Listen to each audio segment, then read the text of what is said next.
Hello there, you're listening to Book and Lounge, a podcast where we talk about books and chat to amazing authors and creators. I'm your host, Jacqueline. In this episode, I'm joined by a special guest, Kamapala Chukwuka, who is not only a children's author, but also a mum and entrepreneur. Where does she get the time to do it all? Find out in this episode, where we discuss her books, her passion for diversity, and her tips for overcoming the challenges in the publishing industry. So grab yourself a cup of tea and join us for this cozy conversation. Thank you very much for joining, and glad to have you on the podcast. I'd like to start off with, I guess, just getting to know you. And the first thing I have to, ask about is your name. When I first saw it, I thought it was Kampala, and then I looked again, and then it's Kamapala. So it's very unusual. Where does it come from? And number two, do you get people calling you Kampala? All the time to number two.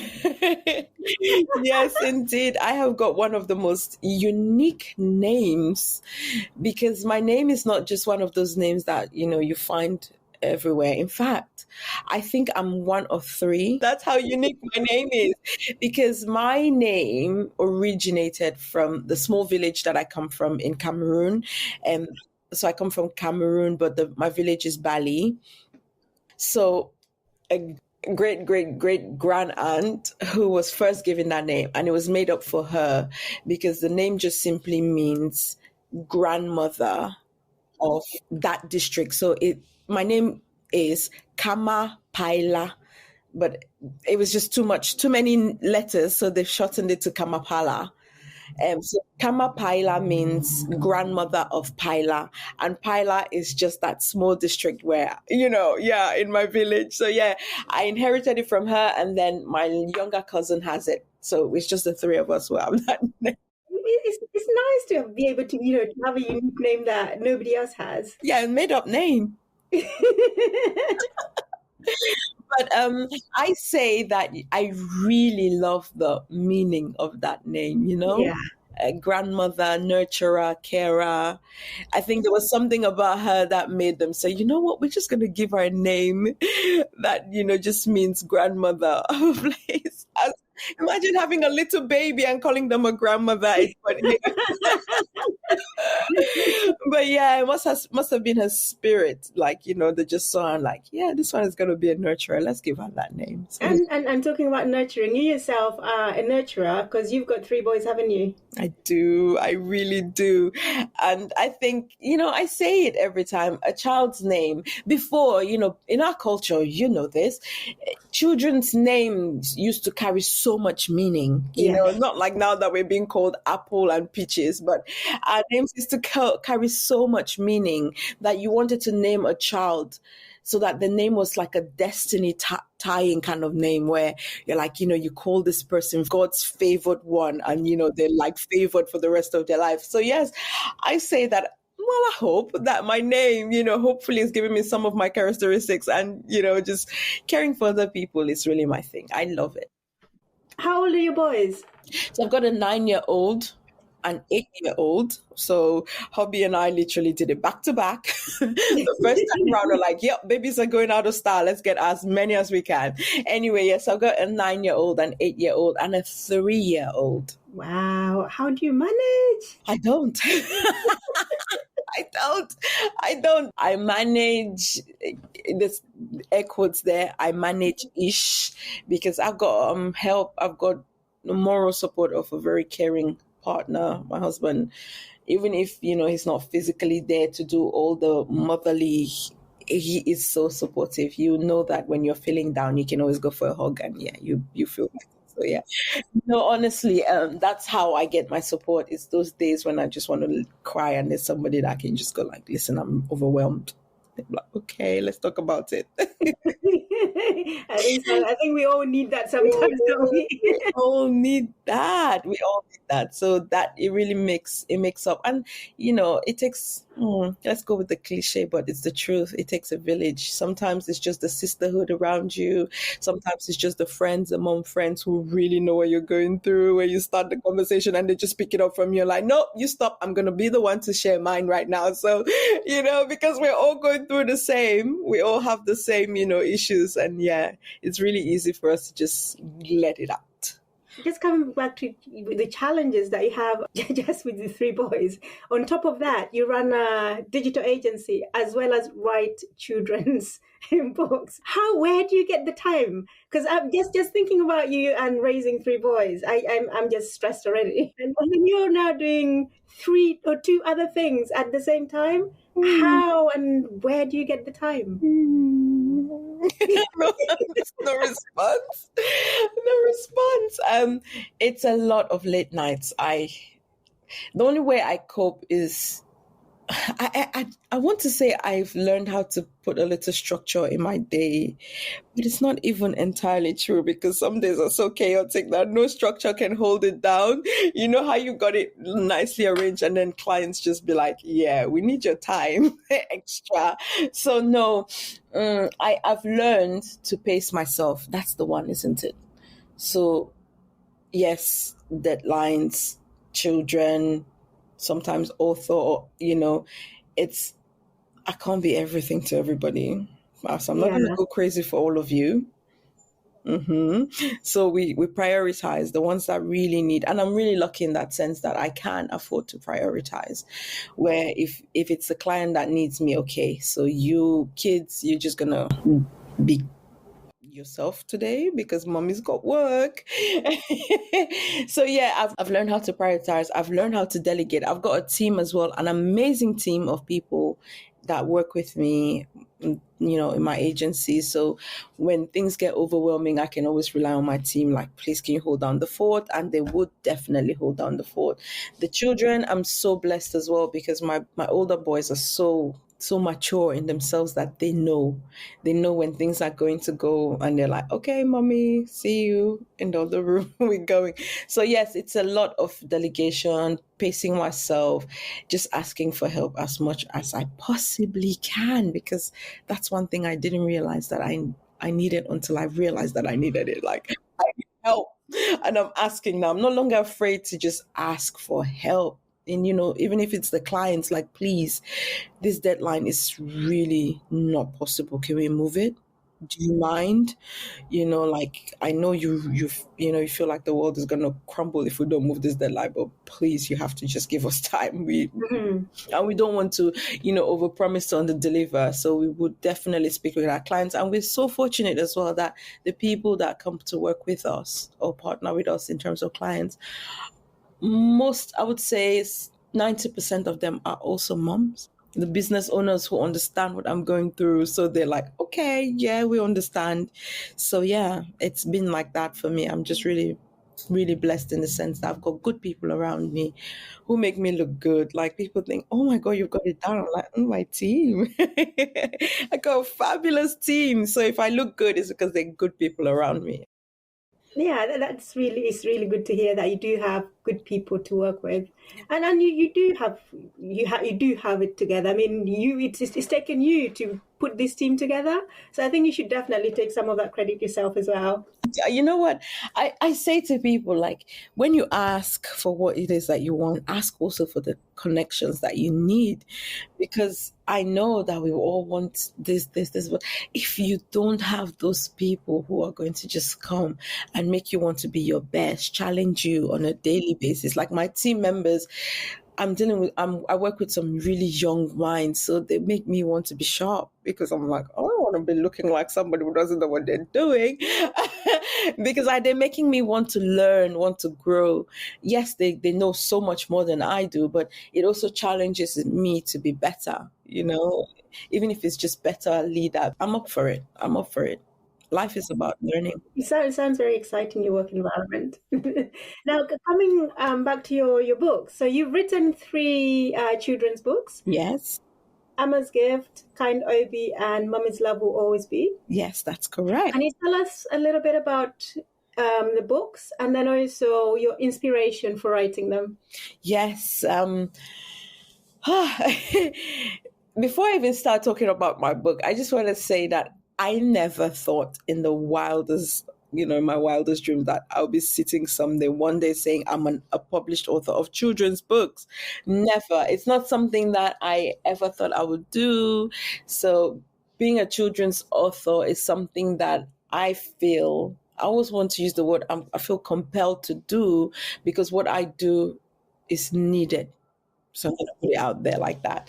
So yes, I didn't set out to write children's books. No, never ever thought I would, be a published author, let alone a children's book published author. So yes, I started writing because as a mom, I just couldn't find these books on the libraries that we went, the shelves of our library, our local libraries. We would go to the library, loved going there. But whenever, we wanted to come back with books, it was just the same kinds of book all the time. Even when we wanted something different came in the form of animals, aliens, monsters.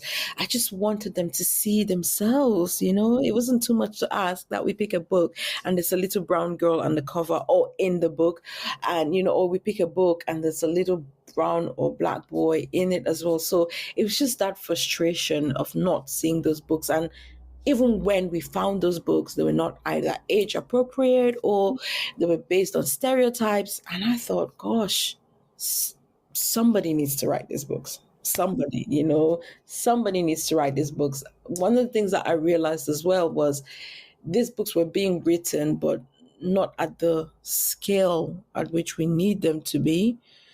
We do have these books now. Something has changed, a little something has changed. You can almost find these books now, but it shouldn't be something that you have to go looking for. It should just be a book that you pick up, and you just see difference, or you see variety on the shelves that we go to, or, in our local library, in our schools, in the bookshops. We should just have that variety. It should just be another book. Mm-hmm. Right. So yes, I did say to myself, somebody needs to write this book. Somebody, anybody but me. Man, what did I know about writing children's books? It's rocket science. You have to keep them, engaged. Those little minds need to be like, oh God, what is the story going? So yes, I just buried my head in the sand. I'm like, but I do say this often. I've said it so many times that it's almost become a slogan now. I do have a nag of a spirit inside of me, I tell you, Jacqueline. If there's something that needs to be done, and in the slightest way I can be part of that solution, I promise you my spirit will not let me be. She would nag at me until I find, a little bit, even if I don't have to be the whole solution, as long as I can be part of it, she would nag me. So I'm, in a way, it's good that I get pushed like that with my spirit, because she just would. And there's so many things that she wants me to do that sometimes I'm just fighting back, like, no, not yet, leave me, So we're having that back and forth. But this was something that I felt I needed to do. I didn't know how to do it. I just know I needed to do it. And so the words of my first book, Mommy's Love for You Will Always Be, came to me while I was in the shower. I like those things. Isn't it amazing how things always come to you when you're in the shower? Absolutely. That's how it happened for me. I was just about to go see a friend. I'm getting ready in the shower, and then these words just kept coming at me. They kept coming at me, and I'm like, gosh, those words are so beautiful. So I'm running. I'm like, I need to write these words down. I need to get out of here and write these words down. And after I did that, I was still on my way to see my friend. I just, mom code. I was out there, saw a mom with a buggy, and I smiled. She smiled back. I'm like, oh yes, permission to approach. So I went up to her. I'm like, hey, I've just written these words. Can I read them to you really quickly, just for feedback? So read them to her, and I go to her, if these were turned into a book, would you buy it? And she's like, yes, I would. And not just me. I feel like moms will really love those words. And I thought, okay, I'm only just going to written myself a book. Did you actually write the whole first book in one go? I wrote the first book in minutes, because the first book is it's just a small ode or poem, or a love letter from a mom to a child, just reiterating the fact that her love for that child will always be. no matter what they do. So through their milestones. So from the moment where she first, from the moment where the child is first placed in her arms, her love for that child will always be when she takes that child home, when they take their first step, when they give that smile, her love, even when they fall or cry or are hurt, her love for them will always be. So it was that quick. It was just me I think having a moment where I just thought, gosh, this is a thing. No matter what, my love for my children will always be there. So that's how that happened. It's a very short, a small, simple book that just reminds a child how much they're loved. It's still a book and it's still very important. It is. And I think it was a book that also taught me a lot of things, because I've now written this book. I didn't know how to go about the publishing of it, how to get it out there. So I'm now approaching, different publishing houses, and I get interest, but then you get interest from people who also just want a large chunk of money from you. But then I did get interest from this really good publisher, but the feedback was, we love the words, we love your manuscript. And because every time I sent out this manuscript, I always had there in my emails, my desire is to have characters that look like me. It was always there. I was very clear, because I'm like, if I'm going to write a book, I'm going to write a book with characters that, diverse characters. So yes, they did say they loved it so much, but if you want this to be a bestseller, if you want this book, which we know, it has the capability of being, we really feel like, we have a gut feeling that this will be a really good book that will bring so much sales. However, we really strongly advise that you go with, mainstream. And these guys are calling mainstream, and they're telling me mainstream characters that everyone wants to see. And I'm like, yeah, no thanks. Mm-hmm. I want to be a bestseller. I want to make, that money writing.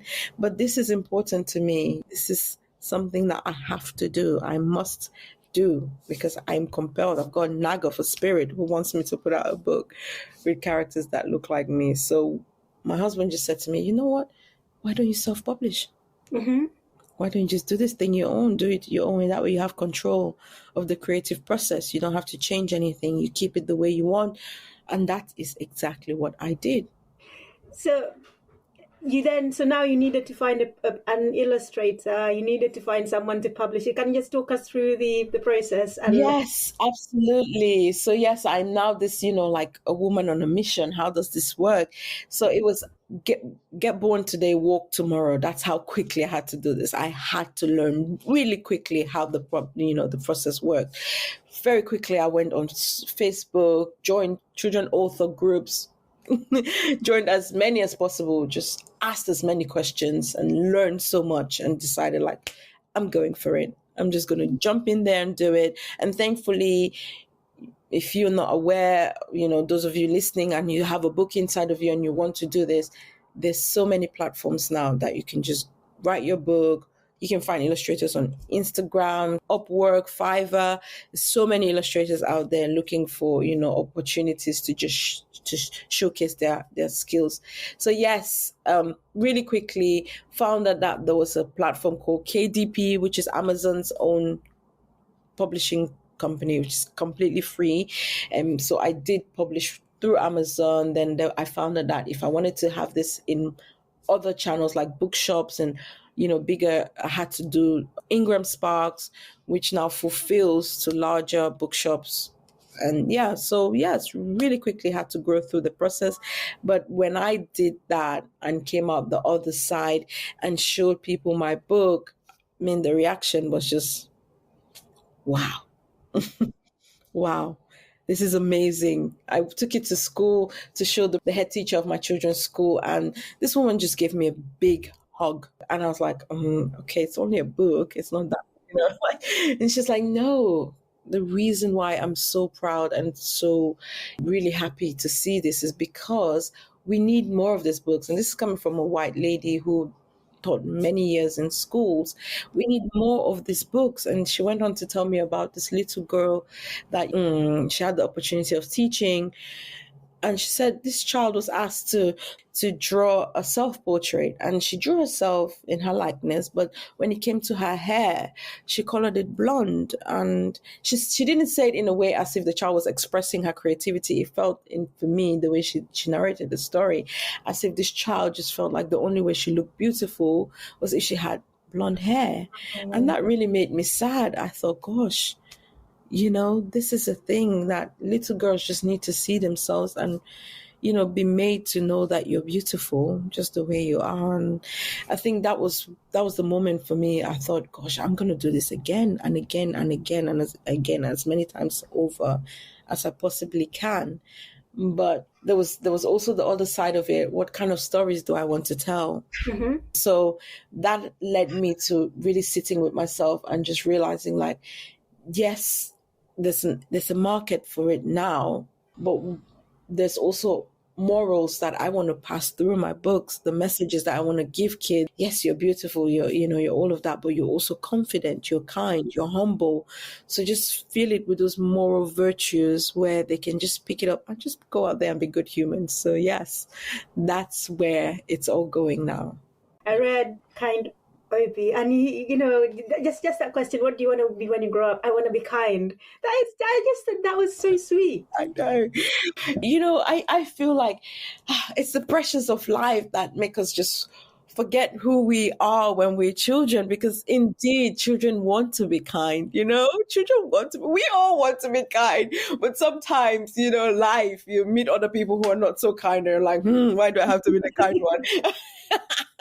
But no, indeed, those moral virtues are deep embedded in every one of us. But sometimes, like I said, the pressures of life, sometimes you don't get to practice the things that you really want to practice because you just want to be a good human being at the end of the day. Yeah.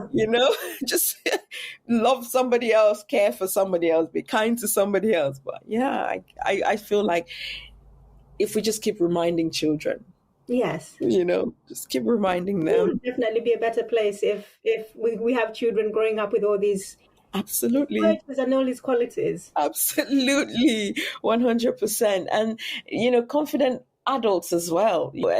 My second book, Emma's Gift, was actually, it came from that. Before I was any of these things, I'm a certified life coach, believe it or me.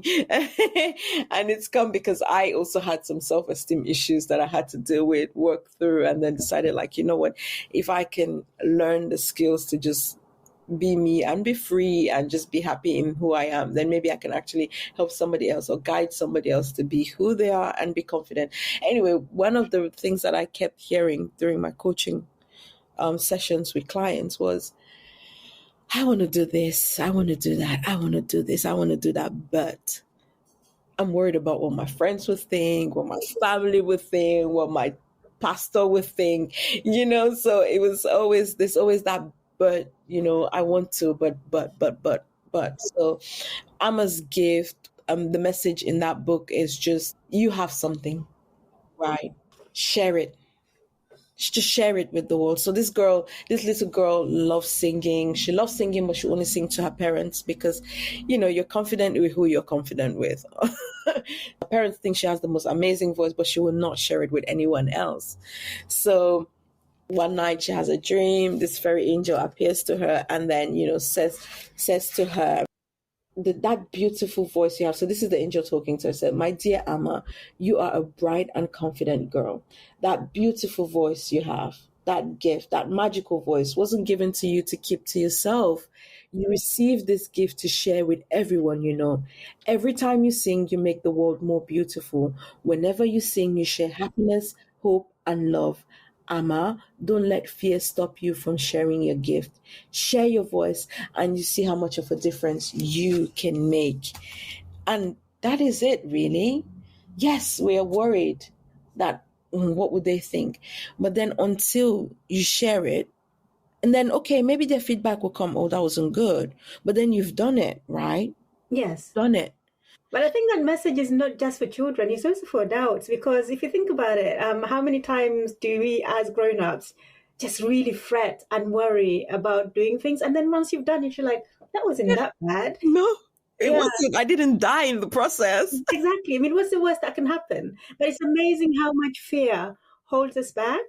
And that's why I like Emma's gift, because it does make you think that, you know what, you've got this gift, share it. And then what about what's the best that can happen? Because at the end of this, at the end of it, when she shared it, that feeling, that joy, that she feels, that relief of knowing, wow, I did this, I'm proud of myself. Yes, maybe it wouldn't work like that for everybody. It's maybe sometimes you share it and people like crickets and there's something that also helps you every time you exercise that muscle where you feel that fear and then you push past it.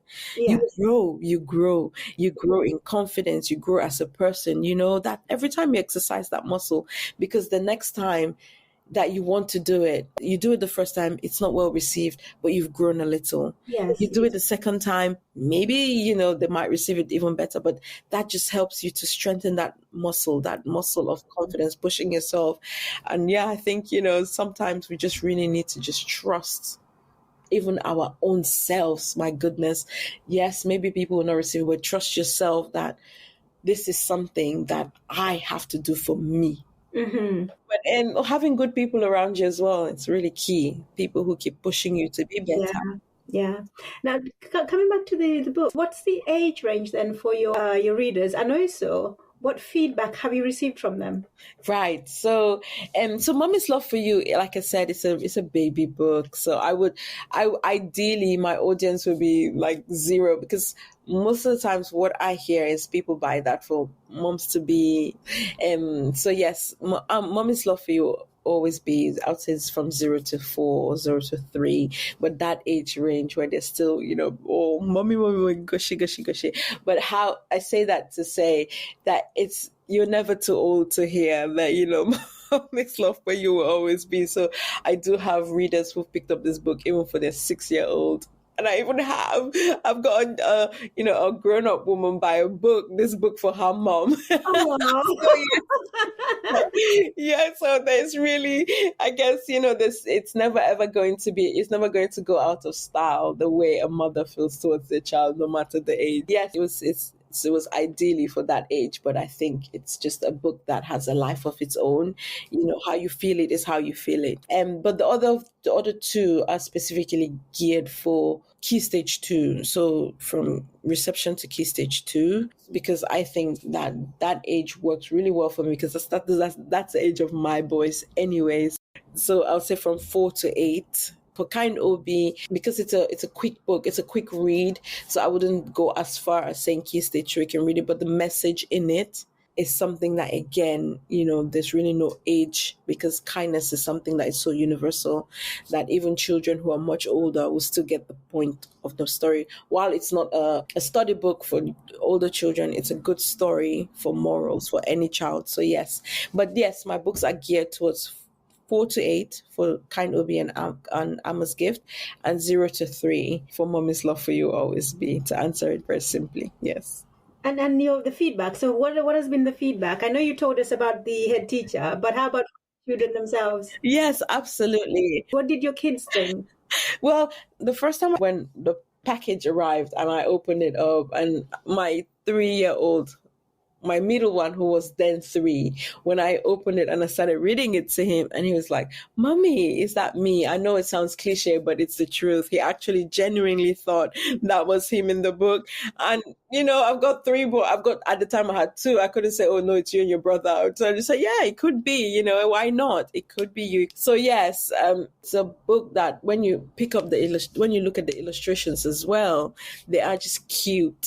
If I can use that word, cute illustrations of bonding. But feedback generally for me comes when parents just resonate, like they pick up the book and the morals, the story itself, the fact that it's wholesome stories that, start and then end with a beautiful conclusion. So I get that a lot from parents. A lot. Like, parents really love the way the story starts and then draws you in and then ends. I love that. And for me, that will always be great. inspiration and motivation to keep writing.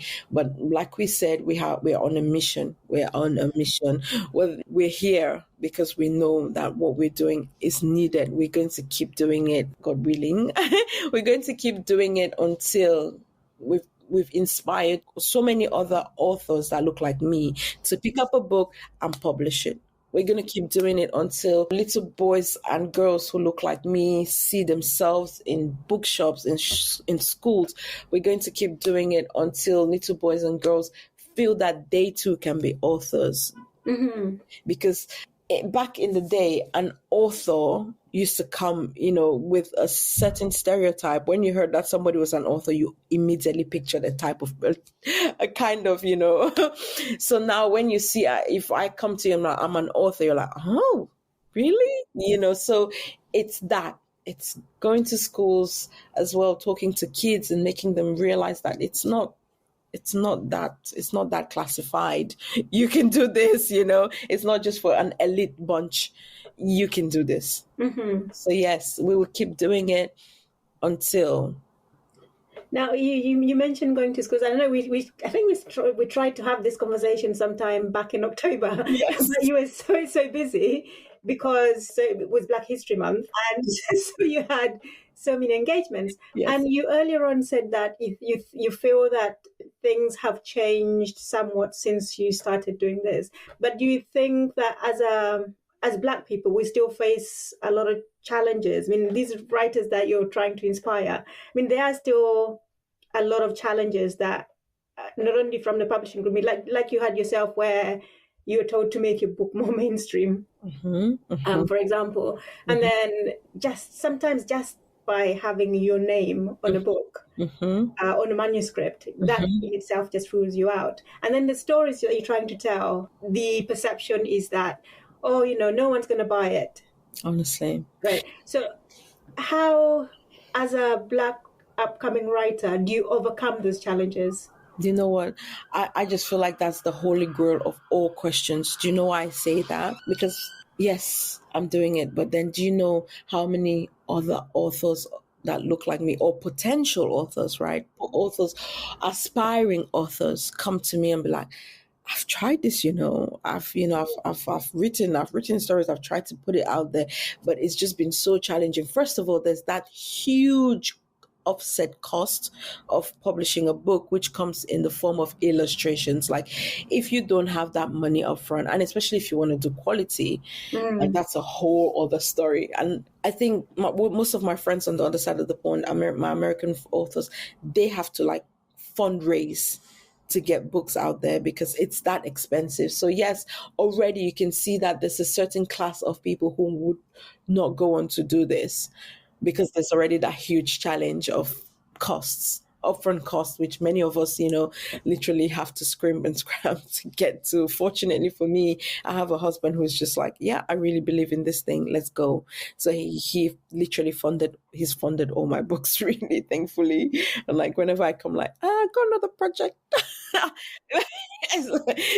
So yes, it's already, you can already see how it almost feels like the process is already rigged from the beginning. Yes. Where if you look a certain way, you sound a certain way. And like you said, sometimes you send those manuscripts with a certain name, people are already like, So yes, it's a very good question because we have so much more to do. And sometimes I feel like there should be more help for people like us, in this process. There should be more help available, more funding, because I know that there's funding for so many things. But when it comes to this, you don't really get that opportunity. First of all, there's so many bumps in the road, checks to keep you in check.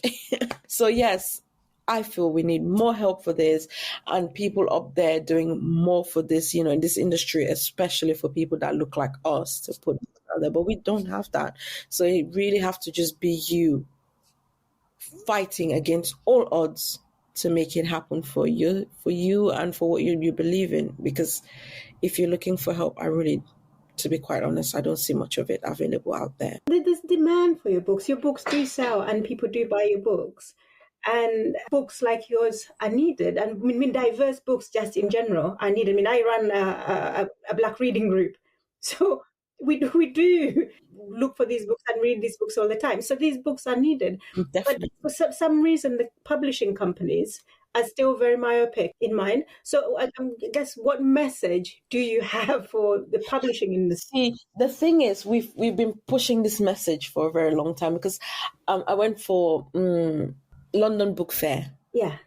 And it was a handful of us that were there. First of all, there were the publishing houses, almost non-existent when it comes to publishing houses, and it's not something that we're not pushing. I know so many authors now, especially established ones, who are going out there, really shouting from the rooftop like things need to change. Yeah. But I think that the change is so slow that it will take us years and years unless we actually start doing it. And we need to set up our own publishing company. And that's the one. But then there's also the financial challenge that you've talked about. So it's sort of like we're kind of in a catch-22 situation. So unless we start doing it for ourselves, no one is going to do it. Even if they try, like they want to, they will still give us those little quotas where if they pick one or two of us, yay, they fulfilled it. But so it really needs to come from us. If we want this thing, we have to do it ourselves. But you've already said it. Then that catch-22. Where do we get the funding from? Who's supporting us in this? There's a festival coming up now. I don't want to. There was supposed to be funding for this. They did it last year. They asked for funding again. The funding was turned down. It's things like that. But it was a successful event. People showed up. So this is what I can understand. So even with things like that, something so community-based, if you can't even get funding for that, and now you go tell them, oh, we want funding for publishing, and who's the benefit? Right, let's move on to I guess happier. Yes, absolutely. Cheers to that. I love that. Let's move on to happier, inspirational, and somebody asked me, what do you love about the Black man or woman? I say it's that never die attitude. Knock us down as many times as you want. We're just going to find a way. Exactly. I absolutely agree with that. And I always say that, if we hadn't gone through all of these challenges that we do go through as a people, imagine how much further we would be. Absolutely. Because we've succeeded despite all of, the obstacles that they've put in our way. That's the point. Yeah. That's the point. So many obstacles, constantly fighting for, things that come easy for other people. But it's just that we don't give up. We try. And I think that's a blessing. Okay, well, I'm now looking forward to seeing that publishing company that you and your husband and this network of good friends that you have are going to set up.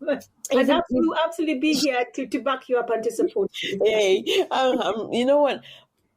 They exist. Jacaranda is one. Yes, Kunda Kids are also, a really good one for kids. So they're out there. They're just not enough of them. But also they have funding issues because it wasn't Jacaranda fundraising a while ago. There was a Black bookshop.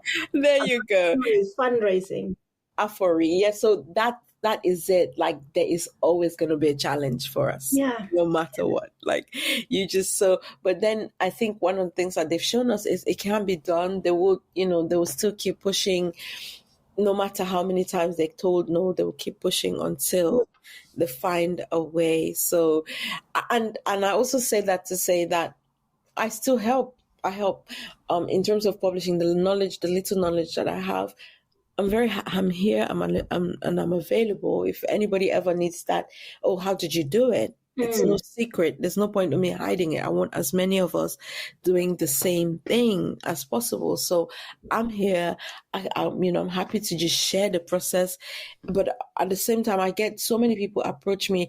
And even when I try to push, I don't know, for one reason or another, maybe they do get their own personal obstacles that they just can't push through. Because I'm saying that to say, even when, sometimes it just takes the person themselves wanting it for themselves to do it.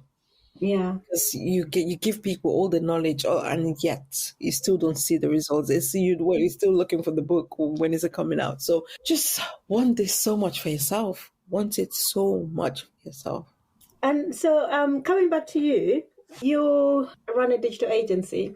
Let's say I gave you a billboard in Piccadilly Circus. Yeah. What what message would you put on Oh it? God. Oh goodness me. Okay, so gosh, that's a tough question. I'll tell you that now. Because the kind of things I want to write on there. I just have too much to say. Like, how many weeks are we displaying, and how many times can we change the message? You have it for a week. No, seriously.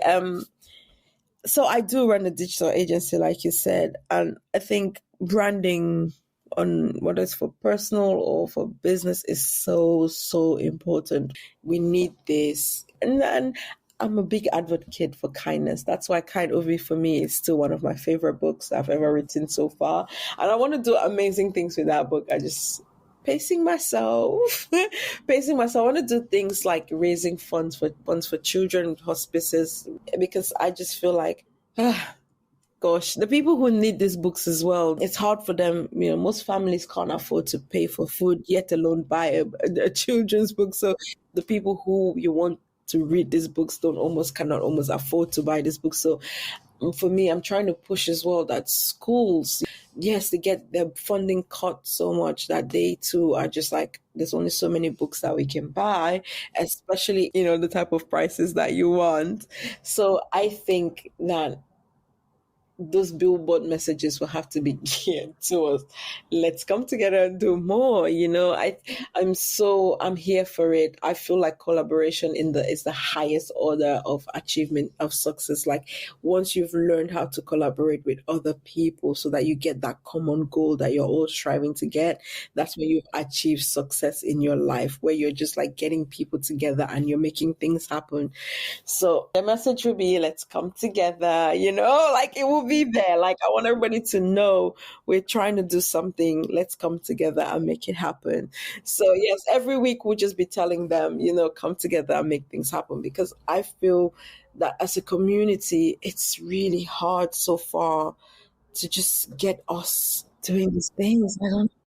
I hear you. It's us though. It's us, but it's also the obstacles that are being put in our way, so much so that even when you want people to come together, they're all just trying for dear life to get their lives, going.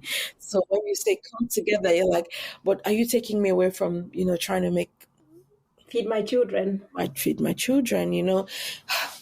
Oh, Jack, that's me in that there. I'm gonna give you a sigh, like, it's hard. It's hard. You're right. It is hard, but yet you're an example that it can be done, right? So yes, there are those challenges that we have in our daily lives, but Really? you know what? With the right spirit and with the right message that you have, it can be done. It will be done. It's the only thing that's frustrating for us is, could it not be done faster? Have we not have we not endured enough?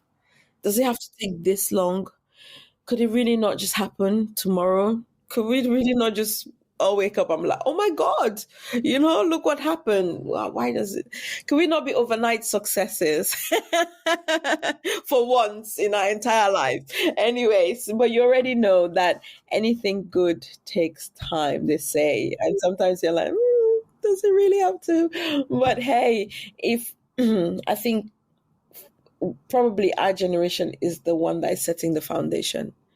So Yeah, that and I have a lot of I do whinge and moan about a lot about these things, but at the same time I do have a lot of optimism, because I see, I don't know if you read recently about Jessica George, her there first you go. novel, right? Exactly. So if someone like that, she can write a first book and then she has, like, is it a three-way bid? Three-way, girl, straight Yeah. away. It So happened.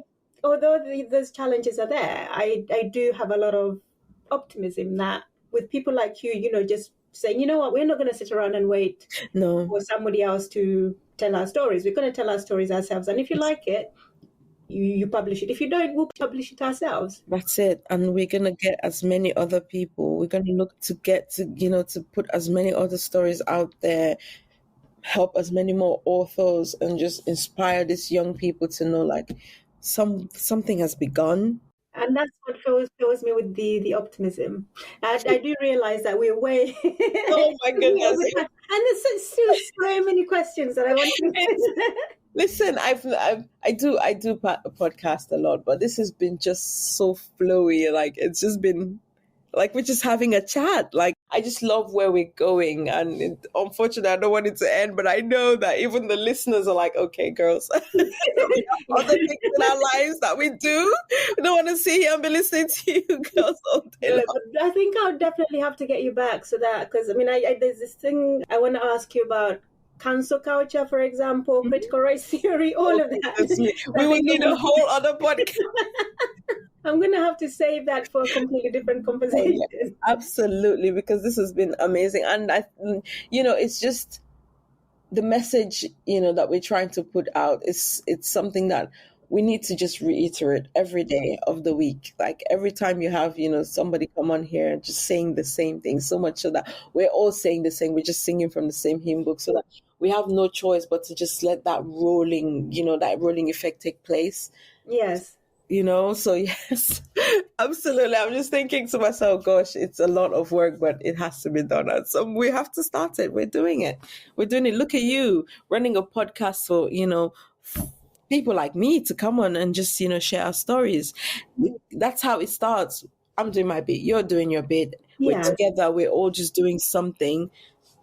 Yeah, it's about that working together and that collaborating and promoting each other. That's what it's about. That is the one, promoting each other. So I guess there's just one more thing that I would like to ask.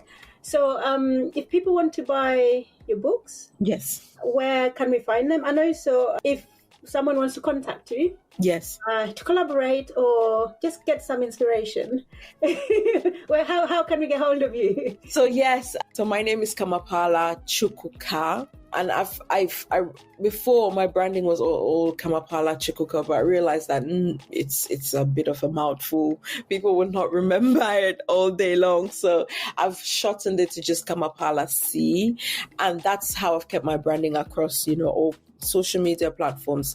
Kamapala C is the way you'll find me. If you go onto Instagram, Kamapala C, TikTok, Twitter, Facebook, it's just so that it's something that it's easy, and even up to my website, it's just kamapalac.com.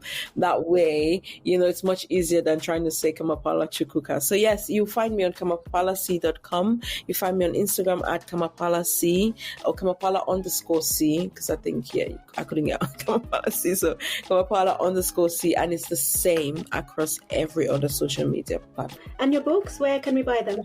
So I've got my books on Amazon, Waterstones online, Barnes and Nobles, well, most bookstores, especially online ones, because they will do the fulfillment themselves. So Amazon, my website, kamapalac.com. And yes, I think you'll be able to find me just by Googling my name. So yes. So let's connect, let's inspire each other. I'm here for it. I want more of it. If you want to just, connect with me, please reach out. This is going to take a whole village to do this thing. So let's do it together. Let's be each other's village member.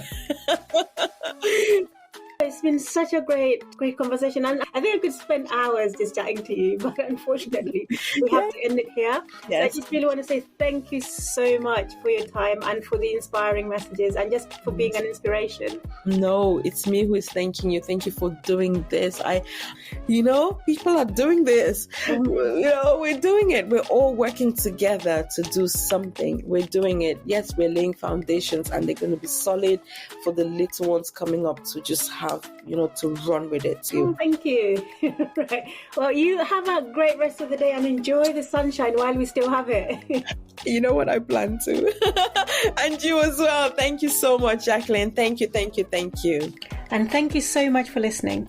If you enjoyed this or any of our other episodes, please subscribe, like, and share on Spotify, YouTube, and Apple Podcasts. Till next time, bye-bye.